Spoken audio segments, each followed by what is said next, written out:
YCP హయాంలో రాష్ట్రం నుంచి పరిశ్రమలు తరలిపోయాయని శాసనమండలి chief whip MLC Panchumarthi Anuradha అన్నారు. ఐటీ సంస్థలకు భూముల కేటాయింపులపై వైసీపీ ఎమ్మెల్సీలకు మంత్రి లోకేష్ సమాధానమిచ్చారన్నారు. ప్రభుత్వ వివరణ వినకుండా వైసీపీ సభ్యులు వాగ్వాదానికి దిగడం సరికాదు అన్నారు. భూముల కేటాయింపుపై ఎలాంటి చర్చకైనా సిద్ధమని ప్రభుత్వం ప్రకటించినా వైసీపీ సభ్యులు వినిపించుకోలేదు అన్నారు. ప్రభుత్వం కంపెనీలకు కేటాయించే ప్రతి గజం భూమి యువత భవిష్యత్తు కోసమే అన్నారు. వైసీపీ పాలనలో భూములను దారాదత్తం చేయడం లేదన్నారు. వైసీపీ సభ్యులు తెలుసుకోవాల్సింది ఒకటి ఉంది. 2014 నుంచి 2019 వరకు ఎంతో కృషితో ఆనాడు ముఖ్యమంత్రిగా ఉన్న నారా చంద్రబాబు గారు అనేక కంపెనీలను తీసుకొస్తే 2019 నుంచి 2024 లోపు మీరు ఎన్ని కంపెనీలు ఎల్లగొట్టారో మీకు తెలీదా, మీ మనస్సాక్షికి తెలీదా అని చెప్పి ఈ సందర్భంగా అడుగుతా ఉన్నా.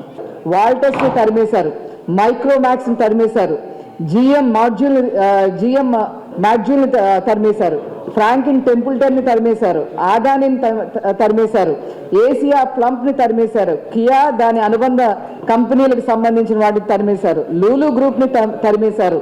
ఫీజు రీఇన్వెస్ట్మెంట్లు కూడా కట్టకుండా కొంతమంది యువతని ఆత్మహత్య చేసుకునేలాగా చేసి ఒక్క మెగా డిఎస్సిని కూడా నిర్వహించకుండా, జాబ్ క్యాలెండర్ని కూడా నిర్వహించకుండా, ఎక్కడ చూసినా గాంజా దొరికే విధంగా వాళ్ళని సర్వనాశనం చేసి ఈరోజు నారా లోకేష్ గారు ఐటీ సెక్టార్ కోసం ముఖ్యంగా యువతకి ఉద్యోగాలు రావాలనే ఉద్దేశంతో మరి ల్యాండ్ అలాట్మెంట్ చేస్తే దానిలో ఏదో జరిగిపోయింది అని చెప్పి మాట్లాడుతూ ఉన్నారు.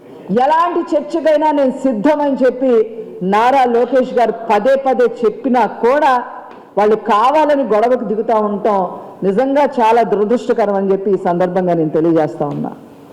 ఒక్కొక్క గజం ఒక్కొక్క యువత భవిష్యత్తు, ఒక్కొక్క గజం ఏదైతే మా కూటమి ప్రభుత్వం ఇచ్చిందో అది ఒక్కొక్క కుటుంబాన్ని నిలబెట్టే ప్రక్రియ.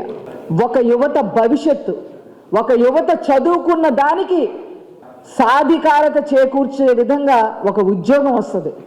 ఆ విధంగా ఉద్యోగాలే కల్పనగా ముఖ్యంగా ఐటీ సెక్టార్లో 4 లక్షల పైచిలుకు అందరికీ ఉద్యోగాలు రావాలి అని ఒక దృఢ నిశ్చయంతో నారా లోకేష్ గారు ముందుకు వెళ్తా ఉంటే అవాకులు చవాకులు పేల్తారా? హాయ్ వ్యూయర్స్, ఈ వీడియో మీకు నచ్చినట్లయితే లైక్ కొట్టి షేర్ చేసి వైకే టీవీని సబ్స్క్రైబ్ చేసుకోండి.